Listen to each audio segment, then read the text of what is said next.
Today we're going to address a problem that a small but annoyingly loud part of Americans have. That is Elon Musk worship. Now, it's no secret that I don't think Elon Musk is a good businessman, but I have numbers to prove it where a lot of them just have their feelings. So let's talk about some of his companies. SpaceX. Everybody loves SpaceX, supposedly. Everybody loves rockets, space travel, all that. But let's be honest, all his rockets are meant to do is just put things up in orbit and more space trash. But how much does it cost on average for SpaceX to launch a rocket? Well, if you add in the government funding he's gotten without having to worry about paying it back in investors, it's $67 million per launch. $67 million. But where does that stack up against other companies? Blue Origin, Jeff Bezos' space company, they're at $15 million per launch. Rocket Labs, great stock that I've owned for a while, great company, I think they're growing great. They're at $7.5 million per launch. But everyone's going to say NASA. NASA's at $3.2 billion per launch. That's because NASA's looking to send people to Mars. Equipment to Mars.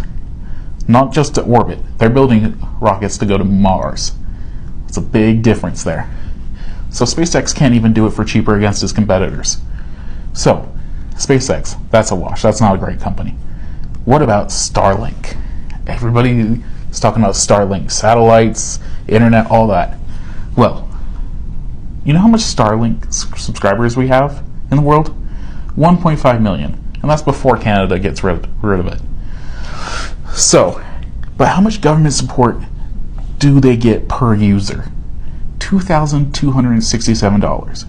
So for you to have a Starlink, that means that the taxpayer paid $2,267 just for you to have a Starlink that you pay for again. So it's just subsidized by the government. Crappy business. You can't make a profit off your consumer unless if it's the government. So Starlink's a wash. But let's talk about Tesla. Everybody loves EV cars and Tesla's futuristic. Granted, Tesla does make cars at an average of $32,000 to $37,000 to manufacture a car. That's with government grants and subsidies. But the U.S. competitors, Rivian, they're at $72,000, $74,000. Granted, Rivians are more off-road. They're better looking. They're more versatile. They haven't killed any motorcyclists. Lucid Motors, they're a more luxury brand. They're about $73,000 to $63,000. Granted, now if you see a Lucid, that's a car that's like, oh, that's cool to see. But his real competitors, BYD in China, $23,000 to $30,000. They're doing it for less than Tesla, and they're doing cars that are way cooler and have way cooler technology that is actually usable. Volkswagen, they're building electric cars for $25,000 to $33,000. Less than Tesla, and they look nicer, and they're from a reputable brand that's not just based off Elon's cult of personality.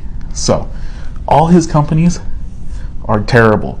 I didn't even mention Twitter. I'm not going to because that's a dead horse, and I don't want to beat a dead horse. But this cult of Elon is just a facade. He's really a terrible businessman. Anyways, follow me on Substack for more.